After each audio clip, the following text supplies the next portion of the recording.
All right. Um, let's get started. So this is part 14 of our series on the first chapter of Sanhedrin. If you would like a copy of the packet, feel free to email me at deborahclapper@gmail.com. But I'm also going to share my screen so that everybody currently in the video and anyone who watches it later will have access right this minute. So we are continuing our discussion of how a judge ought to see themselves, ought to feel while judging. And we begin with a couple of things about how certain you need to be in order to issue a verdict. Darash Rabbi Yoshaya, v'item Rav Nachman bar Yitzchak. So Rabbi Oshaya interpreted, or maybe it was Rav Nachman bar Yitzchak. This seems to be one of the many places where the oral tradition was already not 100% solid by the time it was written down. My dichtiv, what does it mean in the book of Yirmiyah when it says, and this appears in the course of a lecture that Yirmiyahu is giving to the leaders of the Malchut Yehuda, who are the dynasty of David, the house of David, and he's in the process of telling them that their country is about to be destroyed. And one of the things that he says is, Beit David, Ka Amar Hashem, Dinu laboker mishpat, Vatzilu gazul miad oshek. The question mark here is intended to mark the overall question, not that the pasuk itself is a question. And he says is that the house of David, this is what God says: in the morning, judge judgment or judge justice, and rescue the stolen property, the stolen thing, from the hand of the oppressor. Which sounds like he's accusing them of previously not judging properly and having let the crooks keep the stolen property. And I would have said that the straightforward meaning of this verse was that he's speaking to them at night and he's saying, first thing in the morning, this is what you need to do. But that is not at all the direction the Gemara takes it, or that Rabbi Yoshaya takes it. He says, V'chi baboker danin, v'chol hayom ein danin. He says, what? We only judge in the morning? We don't judge the rest of the day? Ella im barur lecha hadavar kaboker. So he thinks it's obvious that it can't possibly mean that this is when you're supposed to judge, because this is clearly the mission of a judge all the time, is to retrieve the ill-gotten gains from the crook and give them back to their original owners. So it must mean something else. So im barur lecha hadavar kaboker amrehu. If it is the thing is as clear to you as the morning, say it. V'im lav al tamrehu, and if not, don't say it. And I don't know whether this means it's as clear to you as the morning is well lit, right? And clearness and lightedness are very closely attached ideas, or whether it means if the truth is as clear to you as the difference between morning and night is. I'm not sure which one it is. One way or the other, there's a metaphor going on here with morning being something that's obvious, and you can only announce a verdict if the verdict is obvious. Now, that is not necessarily the most just result, because if what you get as a result is judges who are too scared to announce a verdict because they might be wrong, then you're going to get tremendous and ongoing injustice. But I think so you need to strike some kind of balance here. But Rabbi Yoshaya is arguing against the other end of the spectrum, that it just saying things because they might be true is not going to produce justice. You got to make as sure as possible before you go ahead. Rabbi Chia bar Abba Amar Rabbi Yochanan. So Rabbi Chia bar Abba said in the name of Rabbi Yochanan, Mehacha. He said, I can derive the same idea from a different pasuk. This one is in Mishlei. And Mishlei says, and more la chochma achotiat. Say to wisdom, you are my sister. Now, my understanding was that what this was supposed to, in its original context, be about the level of familiarity that you should feel with Torah study, that it should be like a family member. But Rabbi Chia bar Abba and Rabbi Yochanan is also not going to take it that way. He says, "Im barur lecha hadavar kachutcha shehi asura lecha omrehu." He says, your relationship with your sister, and by relationship, I mean your legal relationship with her, which is to say that she's a woman and she's Jewish and she's an adult, but you still can't marry her because she's your sister. That is obvious to you. Nobody needs to explain it to you. So if the result of the court case is obvious to you on that same level, then you should say it. And if not, don't. Amar Rabbi Yehoshua ben Levi. Rabbi Yehoshua ben Levi says, if you have asara sheyoshvim bedin, if you have 10 judges who are sitting together in judgment, then kolar talui betzavar kulan.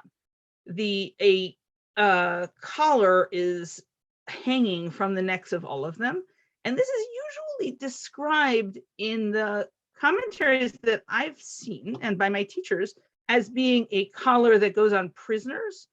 But as far as I could tell from quickly Googling archaeology stuff this afternoon, it looks to me like it's usually described by archaeologists as a collar that goes on slaves. And that may be a distinction without a difference, because in the Roman Empire, I don't know how big a difference there is between the way you treat slaves and the way you treat prisoners.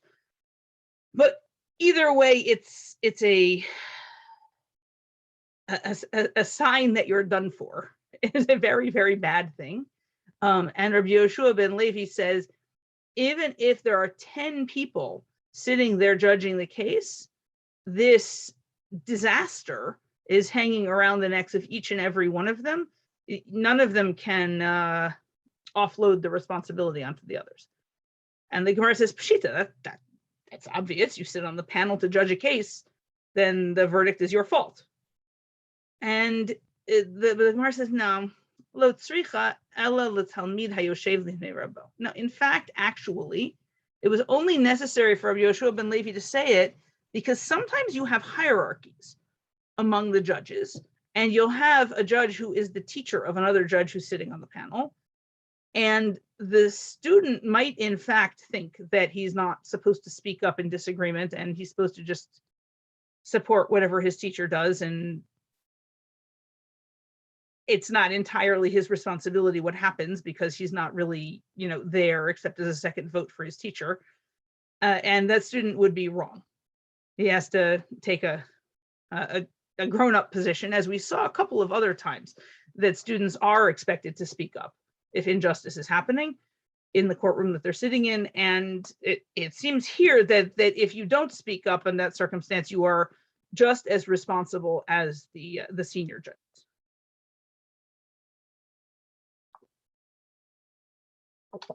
Rav Huna, ki hava'ati ledina kameh. Rav Huna, when people would come before him for judgment, michnaf umaiti asara rabbanan mibeirav. He would go and gather an extra 10 rabbis from the house of Rav, which probably means the yeshiva of Rav, and bring them to sit with him. And he seems to be taking a position against Rabbi Yehoshua ben Levi. So Rabbi Yehoshua ben Levi, it sounds from what he said like if you increase the number of judges, all you're doing is increasing the number of people who will be held responsible for whatever happens, but they're all going to still be held completely responsible. But it seems like Rav Huna believes that he can dilute his own level of responsibility by bringing more people on board so that it'll be partly their fault too, which seems to me like the opposite idea. So Amar, Rav Huna would say, Ki hechi delimtain sheyavo mikshora. Shiba mikshora. So that literally this means, so that we will bring a splinter from a big piece of wood, or a chip from a big piece of wood. But the idea with that seems to be that the big piece of wood represents the responsibility for the case. And now, instead of one person having to carry the whole beam of wood, everybody gets to chip off a chunk and just carry that. And he seems to see the total amount of responsibility available to be constant, and it gets divided up among as many judges as there are available, so everybody ends up less responsible if you have more judges. And Rav Ashi seems to see things the same way, or at least a similar way. Rav Ashi ki havaati treifta lekame. Rav Ashi was the rabbi in a place called Mata Machasya, and it sounds like he was the guy that they used to bring the shechted animals to say, this spot on the lungs, we're not so sure about it, or this thing that we found in the intestines, we don't know. Is this animal sick enough that it's not kosher, even though we shechted it, or is it in fact kosher? And this is a really high stakes decision because the animal is already dead. It was a valuable animal, and he's about to declare it either to be human food or dog food, basically. And you could probably sell it at a steep discount to the non-Jewish meat market, but it's nowhere near as valuable if it's not kosher meat. And so he also apparently did not want to take all of that responsibility on himself. So he would michnaf v'maiti lehu lekulhu tabchi demata mechaseh. He would get together all the shochtim, or all the butchers. It's not clear which one this word means. But these people seem to have had some expertise in the judging of animals to see whether they were healthy or unhealthy for kashrut purposes. So I think shochtim is probably reasonable. So I apologize for my translation.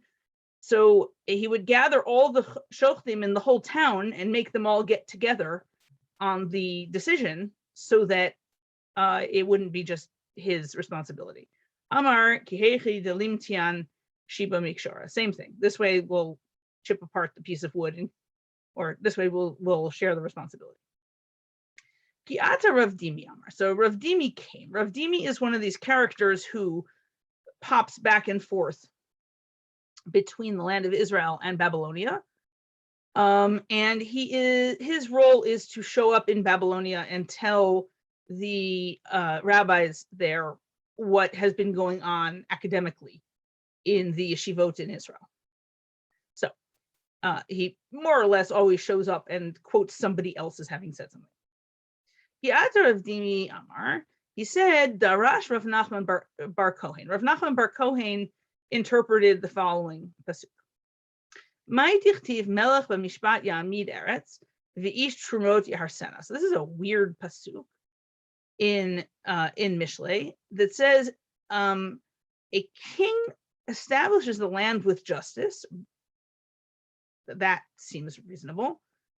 And a man of gifts, a man of trumot, will destroy it. So we seem to be contrasting a king with a man of gifts. And the gifts in question are trumot, which sounds a lot like what you give, the truma that you give to a Kohen. It sounds like Rav Nachman bar Kohen himself probably is a Kohen. He might have a little bit of a sensitivity in this regard. And it sounds like whatever the Ish Trumot is and whatever he does, it's the opposite of the infrastructure building that the king is accomplishing. He's destroying stuff. So Rav Nachman bar Kohen says what this means is im dayan domeh lemelech she'eno tzarich leklum ya'amid aretz. If a judge is similar to a king in that he doesn't need anything from anyone, then ya'amid eretz, he will establish the land. And this seems to mean that if the judge is self-sufficient and doesn't need to ask for help to find out what the law is, then he should announce the verdict in the case. But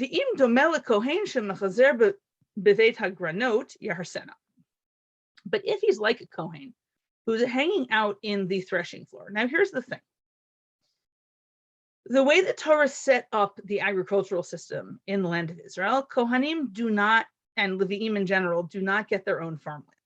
have a little bit of gardening land around the cities of the Levi'im, and that's it. They don't have land on which they can grow the staples of biblical life, which are grain and olives and grapes.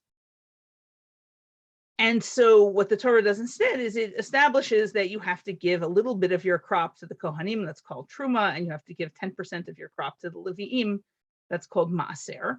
And that was supposed to keep them going. The thing is that it doesn't say which Kohen or which Levi you're supposed to give the food to. So what that seems to have produced is, at least among the poorer Kohanim or the poorer Leviim who couldn't afford to be passed over, and maybe they, weren't the brother-in-law or the best friend or whatever of a farmer, such that they could be sure that that person would funnel their Truma and Maser to them. Those guys seem to have taken to hanging out on farms during the harvest, maybe even helping with the harvest, in order to be there at the moment when the Truma is taken or when the Maaser is taken at the end of the harvest. And then they can pop up and say, I'm a Kohen, can I take that off your hands? Okay, but this is an image of a Kohen who is not just in need of the taxes that he's entitled to, but sort of begging and desperate. Okay, so if you have a judge who is intellectually not self-sufficient, and they need to sort of hang out in your other judges or in your other Torah scholars, hoping that somebody will say something useful so they can take it back to their case and figure out what the law is, those guys should not be giving a verdict, because if they do, Yeharsena, they will destroy it. Right? That's not world building, that's world destroying. If you don't know the law and you just sort of hope that if you hang out and you're the right people, they'll say something useful and you can take it and go use it to decide your case. Okay, which brings us to our next bit. Debe Nasiya ukmu dayana delo havegam.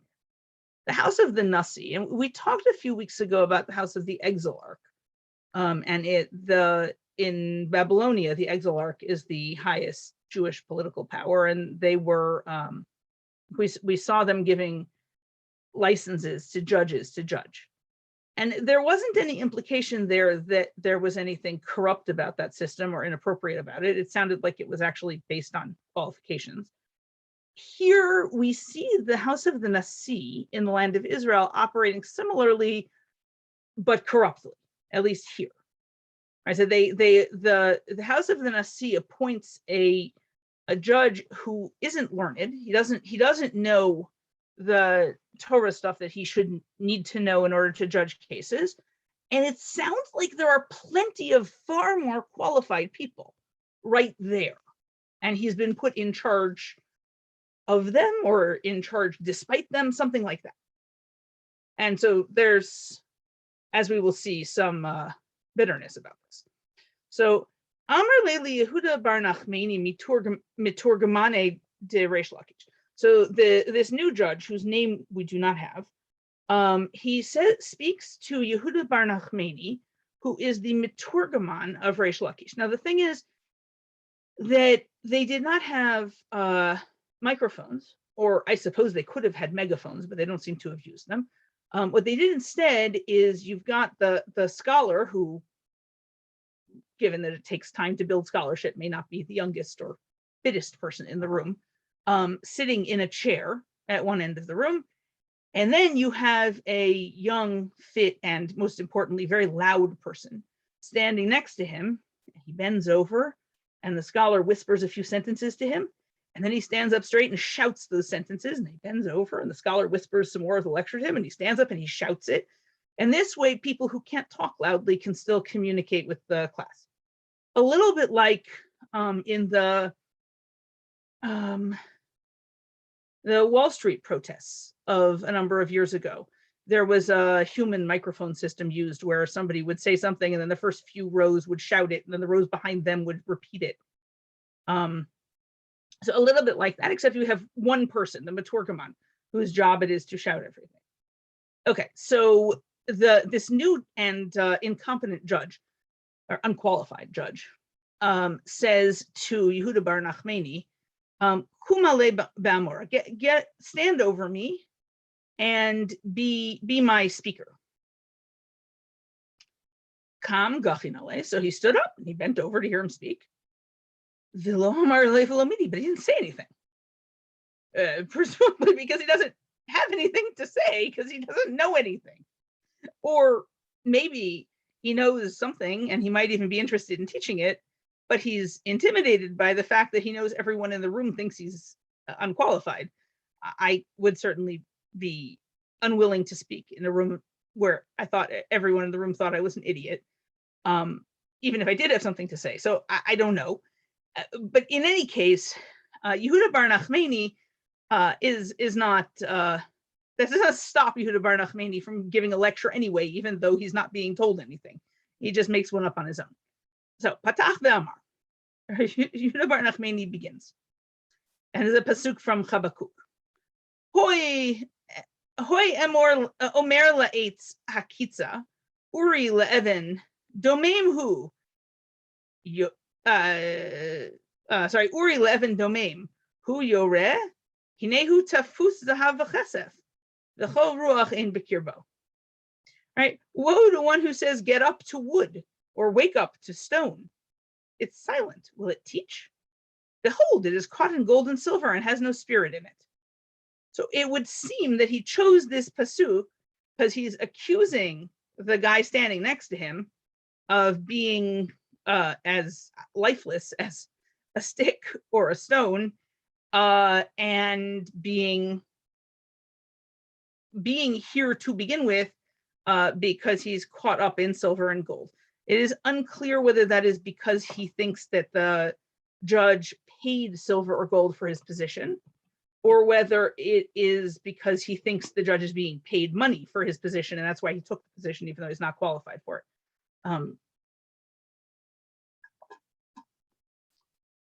I think Rashi thinks it's the first one, that the judge is being critiqued for having bought his judgeship. Okay. And then he says, Vatira kadosh baruch hu lipara ma'amidin. And God is going to punish those people who appoint lifeless, empty-headed judges who are just there for the silver and gold. Shne'emar, and this is the next pasuk after the one we just quoted. V'Hashem behechal kadsho pas mipanav kol haaretz. The next pasuk says, God is in his holy temple. Everybody should be quiet, silent in front of him. Right? It seems like there's an attempt to put the fear of God into the people who were in the previous pasuk. Now, it's worth pointing out that the pasuk in Chabakuk, the first one we quoted, is almost certainly intended in context about actual idols. Probably stone and gold and wooden idols that are plated in silver and gold. And he's making fun of people who think that they're alive. It's also probably worth pointing out that the phenomenon that I have seen many times in my lifetime, in which anything that you think is really terrible, you say, oh, that's the same thing as idolatry, does not seem to be a new phenomenon. It seems like Yehuda bar Nachmani is absolutely doing it right here. Although he's also doing it cleverly, if meanly, in a way that makes fun, quite specifically, of the guy that he's supposed to be subordinating himself to here. I guess it means that if you're going to give a lecture, you should definitely give a lecture, because otherwise somebody will stand up and give a lecture you'll be sorry they gave.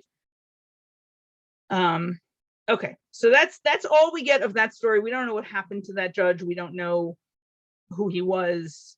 We don't know what happened to Yehuda bar Nachmani as a result. We don't know if the office of the Nasi stopped appointing people who the colleagues thought weren't learned. We just have a itty bitty little slice of life, and then it goes away. Amar Reish Lakish. Kol ha'ma'amid dayan al hatzibur she'eino hagun ki'ilu notea she'ra b'Yisrael. So Reish Lakish continues the unqualified judges are the same thing as idolatry theme. And he says anybody who appoints a judge on the community who is not appropriate, who's not the right person, it's as if they planted an Asherah in Israel. Two things. One is an Asherah is a tree, which is a living tree, which is itself an idol. And the other thing is that this statement by Reish Lakish uses the word Yisrael in a way which is totally normal until about 150 years ago. It definitely means the Jewish people, not the country. The word Yisrael by itself without a qualifier doesn't come to mean a physical location until maybe not until the establishment of the state, and certainly until close to that. Before that, it meant Israel was the Jewish people. Okay, Shneamar, Shoftim v'shotrim titain lecha. As it is said, you should appoint officers and judges. V'samichle, and then there's an adjacent pasuk, which is it's not actually the next pasuk, it's 3 pasukim later, which says, Lo tatalecha asherah kol eitz. Don't plant an asherah tree. And the end of that pasuk is Etzel Mizbach Hashem Elokecha, next to the altar of Hashem your God, and we'll get to that part of the pasuk in a second. But it's all the pieces of Devarim 16:21 that we're going to quote are consecutive. There's no other content there. It's all one sentence. Okay, so next to appoint yourself judges comes don't plant an asherah. And then Rav Ashi gives an addendum. Amar Rav Ashi u'v'makom sheyesh talmidei chachamim ilu natu etzel mizbeach nitao. Sorry, etzel mizbeach. Amar etzel mizbeach Hashem Elokecha. So Rav Ashi says if you appoint a judge who shouldn't be appointed, that's idolatry. That's like setting up an idol. But if you appoint a judge who shouldn't be appointed in a place where there were qualified candidates, right next to the qualified candidates, that's building an idol in the temple next to the altar.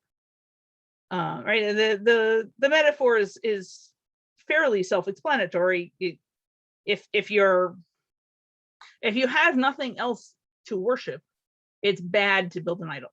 But if you're in God's temple where you're supposed to be worshiping God, and you build an idol there, that's even worse. So if you appoint a judge who's not qualified, but you didn't have any other candidates, so that's bad. You're going to end up with injustice. Bad things will happen. But if you had qualified candidates standing right there and you passed over them and went with the unqualified candidate, that's worse. Okay.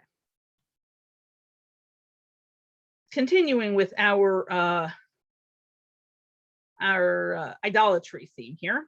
Ketiv lo tasuniti Elohei chesef Elohei zahav. It says in the 10 Commandments, don't make with me gods of silver and gods of gold. So the Gemara says, wait a minute. Elohei chesef Elohei zahav hu de lo avdi. Ha de'etz shari. Wait a minute. Does that mean that you can't make silver and gold gods, but you can make wooden gods? That doesn't seem very likely. Amar Rav Ashi says, well, no. Eloha haba bishvil kesef, Eloha haba bishvil zahav. What you're not supposed to have are gods that come to get for gold, and gods that come, for silver, and gods that come for gold. Now, I think what Rav Ashi is doing here is we have seen a number of times the use of the word Elohim to mean judges. That happens a number of times in the Torah, and generally the way that you tell whether the word Elohim is Kodesh, is holy, and it's talking about God, or whether it's secular, it's chol, and it's talking about judges, is that if it's talking about judges, it will take a plural verb or adjective. And if it's talking about God, it will take a singular verb or adjective. Of course, it's confusing because if it's talking about idols, it will also take plural, which I guess brings us back to here, where the word for judges and the word for idols is basically the same word. In this particular case, I think it's pretty clear that the pshat of the pasuk is that the word gods here means idols, not judges, nor for that matter, God. But Rav Ashi is taking it, at least exegetically, to mean judges. So he's saying you can't have judges of gold and judges of silver. So judges who are there because of gold and silver, and again, I think there's some ambiguity whether these are judges who are there in order to get bribes or whether these are judges who are there because they bought their position. Although it's entirely possible that those are also the same group of people, and the reason you would bother to buy the position is because you think you can make money by being in it. But I think it's also possible for them not to overlap. But one way or the other, the incompetent judges are connected to money. And Rav Ashi is saying that the central commandment not to have idolatry can be read really as a commandment not to have corrupt judges, rather than, or in addition to, idols. Rav ki havaati lebeidina amar hachi. So when Rav would go to court, he would say the following: Biravat nafshe lekat nafik. Now all of this he actually says in the third person in Aramaic, and I translated it in the first person because it seems to me very clear that this is the kind of thing where people talk about themselves in the third person, which is not unusual in Aramaic. And Rashi says he's talking about himself. So I converted it all into the first person in the English, but I'll read it here literally as it says. So by his own will, he went out to death. Vitsavi bete, and the beauty of his house, literally, leithu avit, he did not do. That seems to mean he's not providing for, taking care of his house or his home, his family. Sorry, that's what I meant. Verekam levete ayil, and he will go back into his house empty. V'levai shetehe bia kiyitzia. And if only the going into the house could be like the going out of the house, meaning the best that can be hoped for is that I will go home in no worse condition than I came. Rav is being very clear to himself that he can't expect to get anything on a personal level out of his experience as a judge. I decided I was going to do this instead of earning a living. I did this on purpose. I can't take care of my family. I'm not going to get anything from this. If I'm lucky, it won't cost me money. That seems to be what he's saying to himself.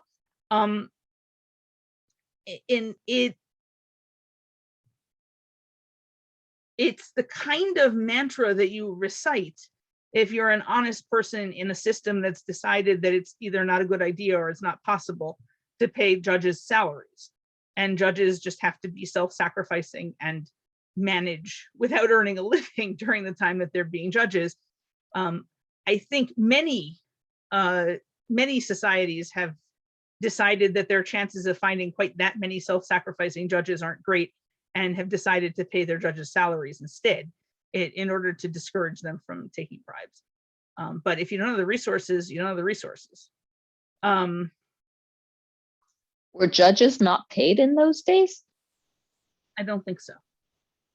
Judges in Batei Din are, I think, still routinely not paid. The Beit Din in Boston does pay something, but it's about what it would take to pay for the gasoline and the parking to come. It's not an amount that you would pay a professional for professional work. Right, but they're not full-time judges.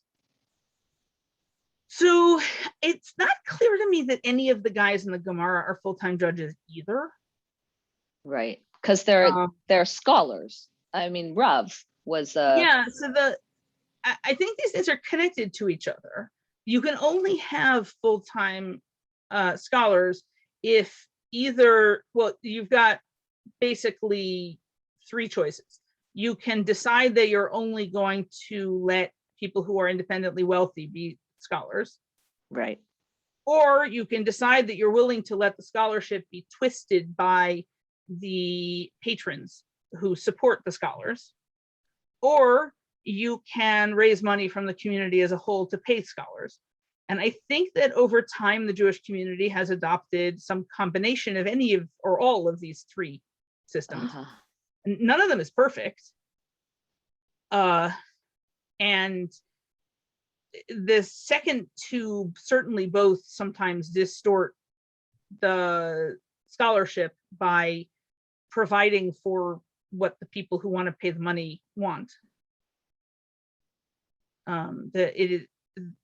There is apparently a very interesting story, which I don't know all of, about matzah companies about 100 years ago sponsoring yeshivas and kollels so that they could use as a admission criterion that you thought that machine baked matzah was kosher on Pesach, so that they could encourage, shall we say, the continued education of people who were of that opinion, so that disproportionately people of that opinion would go into the rabbinate. And look, we have boxed matzah, right? Like, so that might not always be a bad thing, right? If I want to support the Torah education of rabbis who think that it's the community's responsibility to rescue orphans and feed the poor, I think we could all agree that it would be a good idea if we had rabbis who thought that was part of the responsibility of the Jewish community.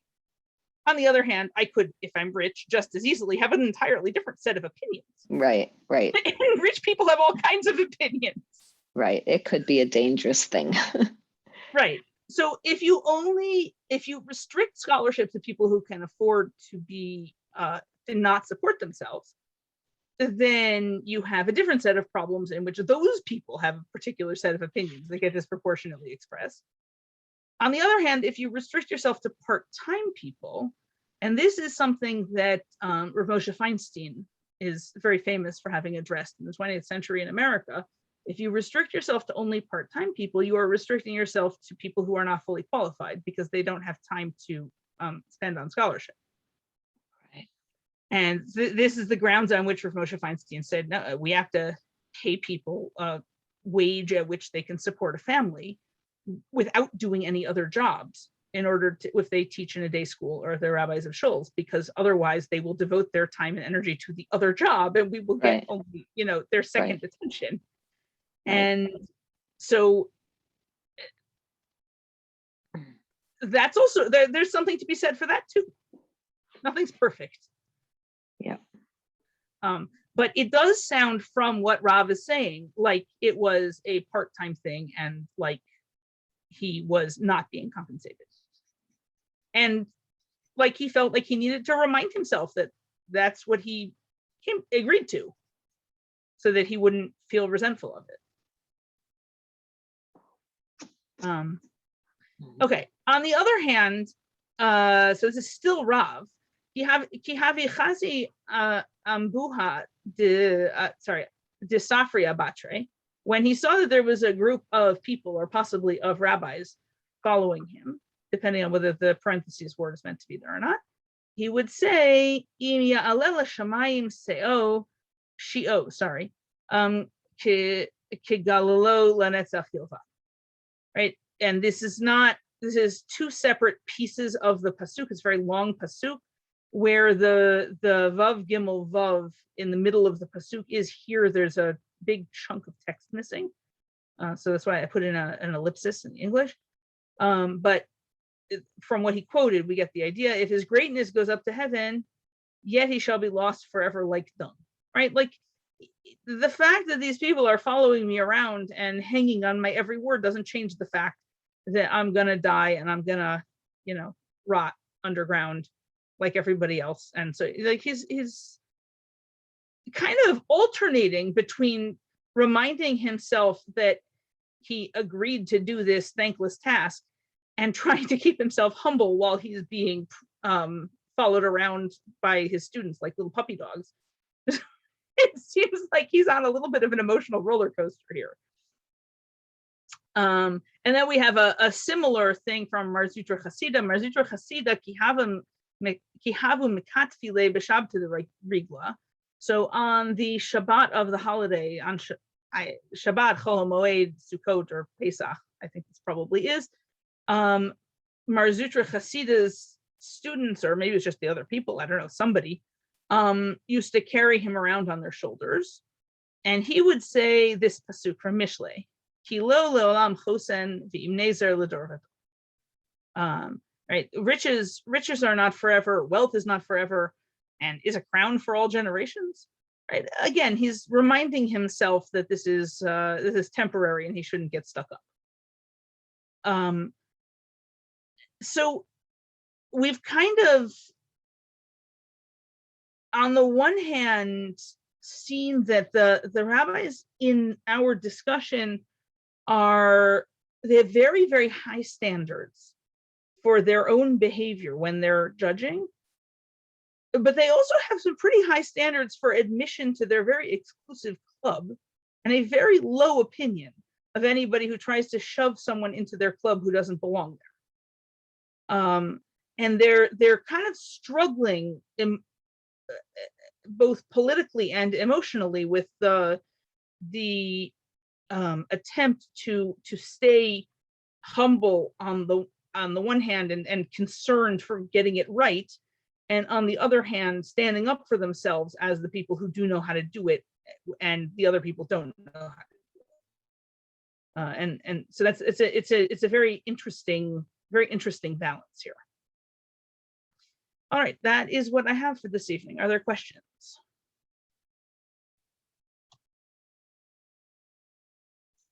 No questions, just a comment on the state of affairs. It must have been that some of the scholarly, or maybe all of the scholarly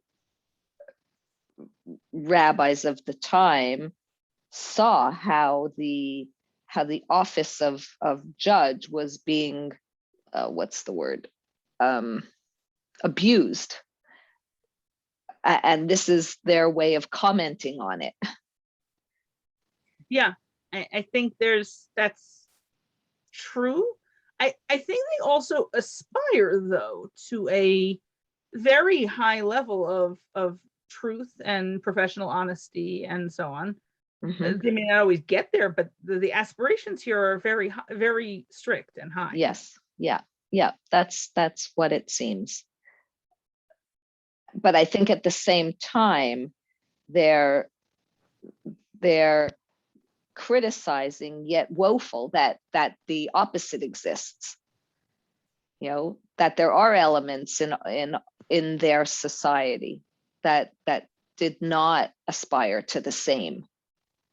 Right. Well, you don't need rhetoric against people who don't really know what they're doing but announce verdicts anyway, unless you have some of those people. Yeah.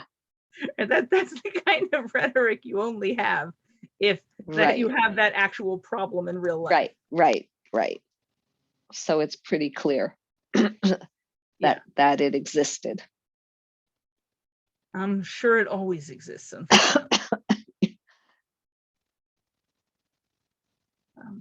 Yeah.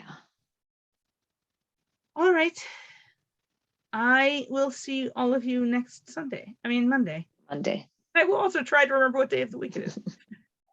Good night, everybody. It was good to see you. Thank you again, Deborah.